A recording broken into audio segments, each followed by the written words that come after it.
Billion. That's how much U.S. stocks lost in yesterday's trade. It was their worst drop. Stock markets in the U.S. had their worst day in years. The United States and the European Union have long been economic partners, accounting for a significant portion of global trade.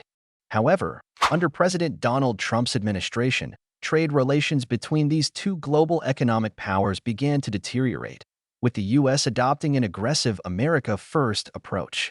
This policy included the implementation of tariffs on various imported goods, with significant implications for European exports to the U.S. In 2018, President Trump announced a series of tariffs aimed at protecting U.S. industries from what he deemed were unfair foreign trade practices.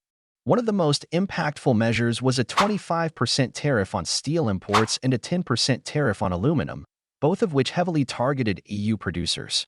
These tariffs were justified on the grounds of national security, though many critics argued that they were primarily aimed at China, with the EU becoming an unintended victim. These tariffs were not limited to metals. The U.S. also targeted European automobiles, imposing a potential 25% tariff on cars and car parts. The EU, as one of the largest exporters of vehicles to the U.S., stood to face significant economic losses. Trump's strategy was in line with his broader America First campaign promise, aimed at reducing trade deficits and bringing manufacturing jobs back to the U.S. However, his policies led to escalating tensions with key allies, particularly the EU. In response to Trump's tariffs, the European Union approved a retaliatory tariff package worth $28 billion in 2018.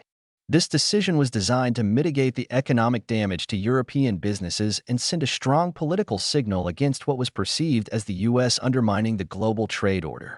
The $28 billion package was strategically designed to target products that would create maximum economic and political pressure in the U.S. Among the most prominent items affected were Harley-Davidson motorcycles, U.S. whiskey, including Jack Daniel's, Levi's jeans, and various agricultural products such as peanut butter and bourbon. By targeting these symbolic products, the EU aimed to make the tariffs not only economically impactful but also politically significant, targeting industries that had strong American consumer bases.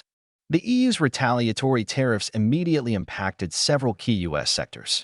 The motorcycle industry, particularly Harley-Davidson, saw a decline in European sales. In 2018, it was estimated that the company faced a potential 30% drop in sales in Europe due to the tariffs. Similarly, the agricultural sector in the U.S. was severely impacted. American farmers, particularly those in the South, who relied on exports of products like peanuts, soybeans, and orange juice to the European market, saw their sales drop sharply. The U.S. whiskey industry, particularly Kentucky bourbon, also faced a significant loss of market share in Europe. The European Union's 25% tariff led to an estimated $300 million decline in U.S. whiskey exports in the first year of the trade war. While the EU presented a unified front in its response to U.S. tariffs, internal divisions existed. The impact of the tariffs was felt differently across member states, with countries like Germany, Italy, and France having distinct economic priorities. Germany, as Europe's industrial powerhouse, was particularly concerned about the automotive sector, while France and Italy, with their agricultural exports, worried about their vulnerable markets. Despite these internal challenges, the European Union emphasized solidarity, arguing that without a cohesive response, the damage to individual member states would be much greater.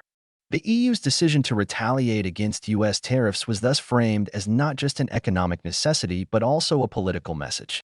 In response to the EU's retaliatory tariffs, President Trump doubled down on his America First approach.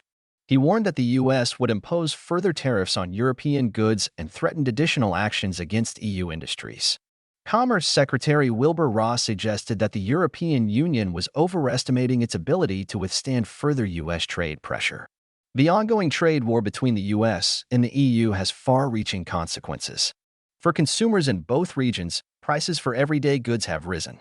American manufacturers, especially those reliant on European exports, have found themselves caught in a vice as tariffs increase costs and reduce demand.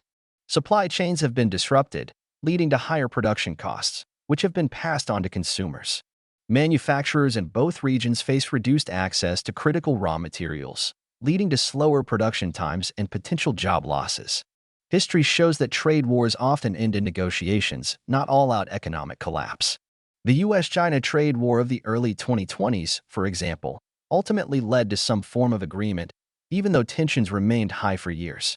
As the trade war between the US and the EU continues, the question remains, will this conflict ultimately lead to a resolution, or is it poised to escalate further?